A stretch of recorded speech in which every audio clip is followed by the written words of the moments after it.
할렐루야. 당신 얼굴 이 종에게 빛나게 하시고 당신 법령을 저에게 가르쳐 주소서. 알렐루야. 주님께서 여러분과 함께 또한 사제의 영과 함께 마테오가 전한 거룩한 복음입니다. 주님 영광 받으소서. 그때 베드로가 예수님께 다가와 주님, 제 형제가 저에게 죄를 지으면 몇 번이나 용서해 주어야 합니까? 7번까지 해야 합니까? 하고 물었다. 예수님께서 그에게 대답하셨다. 내가 너에게 말한다. 7번이 아니라 77번까지라도 용서해야 한다. 그러므로 하늘나라는 자기 종들과 샘을 어떤 임금에게 비길 수 있다. 임금이 샘을 하기 시작하자 10,000달란트를 빚진 사람 하나가 끌려왔다. 그런데 그가 빚을 갚을 길이 없으므로 주인은 그 종에게 자신과 아내와 자식과 그 밖에 가진 것을 다 팔아서 갚으라고 명령하였다. 그러자 그 종이 엎드려 절하며 제발 참아 주십시오. 제가 다 갚겠습니다 하고 말하였다. 그 종의 주인은 가엾은 마음이 들어 그를 놓아주고 부채도 탕감해 주었다. 그런데 그 종이 나가서 자기에게 100데나리온을 빚진 동료 하나를 만났다. 그러자 그를 붙들어 멱살을 잡고 빚진 것을 갚아라 하고 말하였다. 그의 동료는 엎드려서 제발 참아주게 내가 갚겠네 하고 청하였다. 그러나 그는 들어주려고 하지 않았다. 그리고 가서 그 동료가 빚진 것을 다 갚을 때까지 감옥에 가두었다.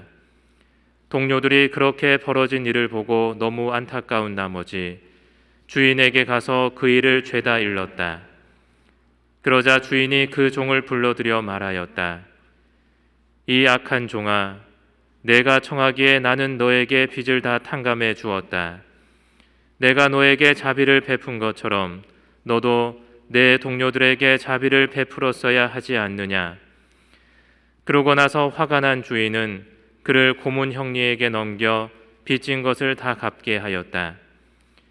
너희가 저마다 자기 형제를 마음으로부터 용서하지 않으면 하늘의 내 아버지께서도 너희에게 그와 같이 하실 것이다.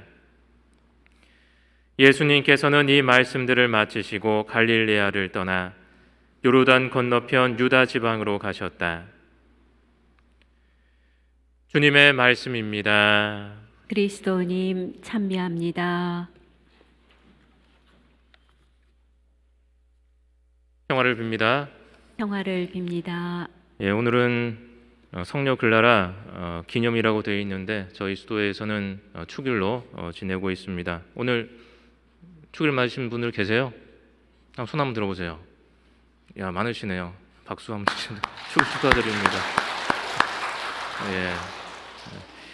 예. 그래서 오늘 글라라 축일 맞이해서 글라라 성녀에 대해서 한번 알아보는 시간을 가져보도록 하겠습니다. 글라라 성녀는 1193년도에 태어났어요.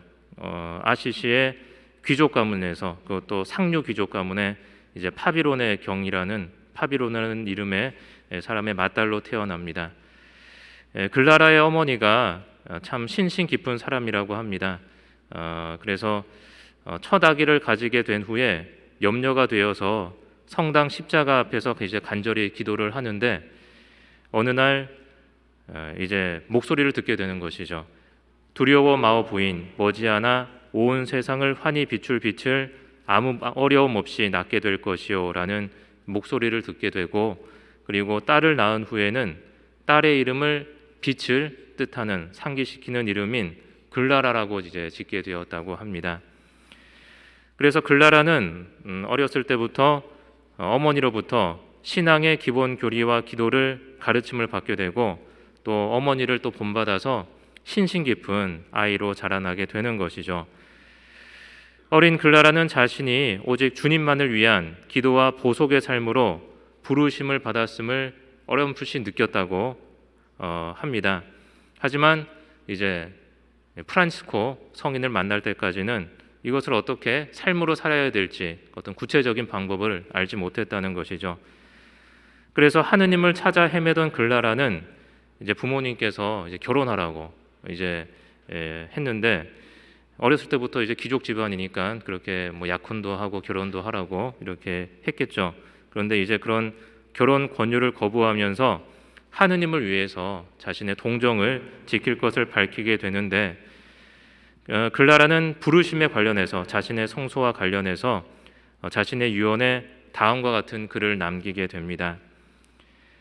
베푸시는 분이신 자비하신 우리 아버지께 우리가 받았고 또 날마다 받고 있는 여러 가지 은혜 가운데 우리가 그리스도의 영광스러운 아버지께 더욱 깊이 감사드려야 하는 것은 우리의 성소입니다. 이 성소가 그토록 완전하고 위대한 것인 만큼 우리는 그분께 그만큼 더 감사를 드려야 합니다. 그래서 사도는 그대의 성소를 깨달으라고 말합니다.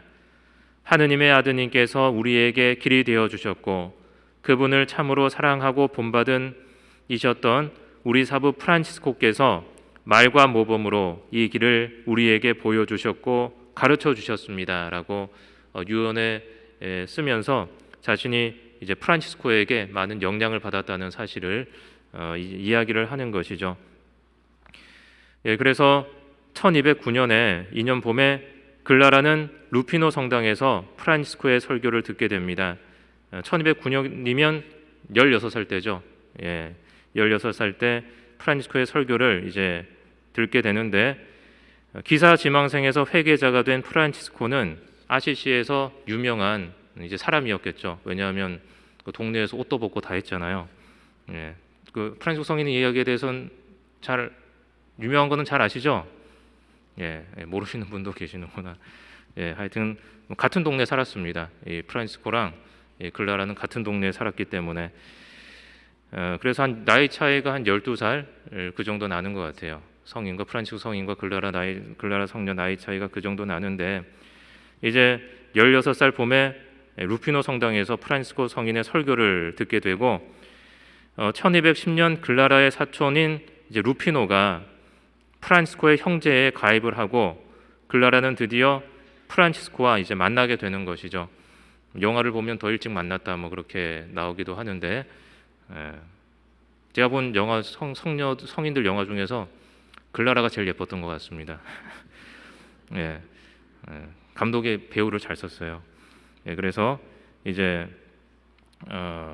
다음과 같은 글라라 전기에서는 어떻게 이야기를 하냐면, 그 만남에 대해서 사부 프란치스코는 그녀를 부추겨서 이제 세상을 가벼이 보도록 하였고, 이 세상에서 지니는 희망이 얼마나 메말라 있는가를 살아있는 말로 깨우쳐 주었으며, 세속의 아름다움 또한 얼마나 큰 속임수인가를 알려주었다.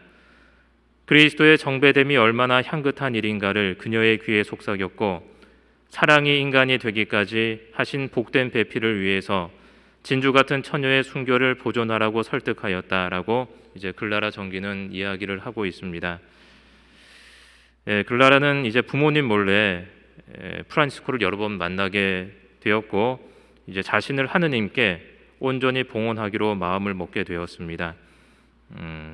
프란치스코의 성인의 이제 꼬임에 넘어가가지고 이제 수녀원 동정을 이제 서원을 하게 된 것이죠. 그래서 이제 1211년 성지 주일 저녁에 글라라는 집을 버리고 포른치움쿨라의 천사들의 성 마리아 성당으로 달려가는데, 프란치스코는 손수 글라라의 삭발레를 머리를 직접 깎아 주었다는 거죠. 그리고 글라라의 머리에 베일을 씌워 주었습니다. 뭐 로스앤젤레스가 이 뜻이라면서요. 포른치움쿨라의 천사들의 성 마리아 마을 이 뜻이라고 이제 얘기를 하는데, 왜냐하면 여기 처음에 서부 쪽을 개척했을 때 스페인 수도자가 와서 했는데, 그 수도자가 작은 형제 출신이라 가지고 이름들을 뭐 샌프란치스코, 샌안토니오 같은 이름들을 또 붙이게 되었다는 거죠. 그래서 이제 글라라회는 여자 수도자들 위해서 프란치스코가 세운 수도회로서 프란치스코 제2회라고 이제 불리게 됩니다. 1회는 어디입니까? 1회는 바로 작은 형제, 우리 수도회죠. 그래서 맨 처음에 프란치스코는 글라라를 근처의 베네딕토 수녀원에 맡깁니다. 왜냐하면 당장 자기 먹고 살기도 힘든데 뭐 여자 수녀원을 뭐 이렇게 하고 그럴 여력이 안 되었던 거죠. 그래서 이 수녀원은 교황의 직접적인 보호 아래 있는 곳이어서 글라라의 가족들은 글라라를 데려가기 위해서 온갖 노력을 다하지만 수녀원의 보호권에 의해서 글라라에게 강압적인 방법을 쓰지는 못했습니다. 한마디로 딸내미가 야반 도주를 해가지고 수녀원에 간 거죠. 그러니까 부모님들이 혼비백산해가지고 찾으러 나갔는데 그 수녀원의 보호권에 있기 때문에 함부로 못 데리고 강압적인 수단으로 못 데리고 이제 말로써 그냥 빨리 와라 뭐 네가 원하는 거 다 사주겠다 뭐 그런 식으로 했겠죠. 그런데 이제 글라라의 뜻이 너무 완고하니까 마지막으로 글라라가 자신의 베일을 벗고 짧은 머리를 보여주자 가족들은 이제 쟤는 이제 그냥 우리 품을 떠났구나 하면서 글라라를 데려가려는 계획을 포기하게 됩니다. 그런데 글라라만 이제 집을 떠나게 된 것이 아니죠. 그녀의 동생 아네스도 이제 수도에 피하기 위해서 집에서 또 도주를 한 거죠. 부모님 속이 얼마나 많이 상했겠습니까? 그런데 글라라는 뭐 자기는 결혼을 안 하겠다고 집을 나오기 전부터 거부를 하고 있었는데 그녀의 동생 아네스는 이미 한 귀족 기사와 결혼 약혼을 하였기 때문에 이제 그 숙부가 이 아네스 글라라의 숙부가 병사들을 이끌고 이제 아네스를 잡으러 왔습니다. 야반 도주를 해가지고 가족들이 잡으러 왔어요. 그래서 그녀의 숙부와 병사들이 아네스를 끌고 가려고 하자 글라라가 이제 하느님께 기도를 드립니다. 그 순간 아네스의 몸이 무거워졌고 화가 난 숙부가 아네스의 얼굴을 한 대 쳤지만 오히려 숙부의 팔이 마비되었다고 합니다. 그래서 뭐 이것이 또 글라라가 이뤄낸 기적 중에서 또 하나라고 할 수가 있는데 그래서 숙부는 어쩔 수 없이 돌아올 수밖에 없었다는 것이죠. 이후 이들은 프란시스코의 도움으로 성 다미아노 성당에 작은 거처를 가지게 되었고 글라라는 1253년 8월 11일 귀천할 때까지 성 다미아노 성당에서 40년 동안 살게 되는 것이죠. 그래서 이제 주님께서 사부님의 놀랄만한 삶과 가르침을 통해 당신은 총의 빛을 우리에게 비춰주신 것과 같습니다라고 쓴 것 같이 회개 생활을 시작하는 글라라에게 이제 프란치스코 성인의 영향력은 지대했으며 하느님을 바라보는 비슷한 관점을 공유했습니다. 바로 가난하신 그리스도를 봤다는 것이죠. 십자가에 순환하시는 그리스도. 하지만 두 사람은 서로 다른 길을 걷게 되는데 프란시스코 성인은 세상 안에서 그리스도의 복음을 실천했다면 글라라는 산다미아노 성당 안에서 42년의 세월을 머물면서 이제 봉쇄 어떤 길을 걸었습니다. 그래서 그리스도의 신비를 그 안에서 관상을 했다는 것입니다. 프란치스코 성인이 수도 생활 초기에 주님이 자신에게 무엇을 원하시는지, 세상을 두루다니며 설교해야 할 것인지, 아니면 고독한 은둔소에서 관상에 전념해야 할지 고심할 때 성녀 글라라는 자매들과 함께 기도하면서 프란치스코가 자신의 길을 가는데 이제 도움을 주었다는 것이죠. 이처럼 프란치스코와 글라라는 서로 보충되고 또 보완되는 관계라고 할 수가 있습니다. 프란치스코가 심은 씨앗은 가난하신 예수 그리스도이며 글라라는 복음이라는 토양 위에 프란치스코와 같은 삶의 양식을 공유하는 프란치스코의 작은 나무였다라고 할 수가 있습니다. 그리고 이 둘이 한결같이 눈길을 떼지 않고 바라본 곳은 바로 가난하고 보잘것없는 십자가에 못 박힌 예수 그리스도였다라는 것이죠.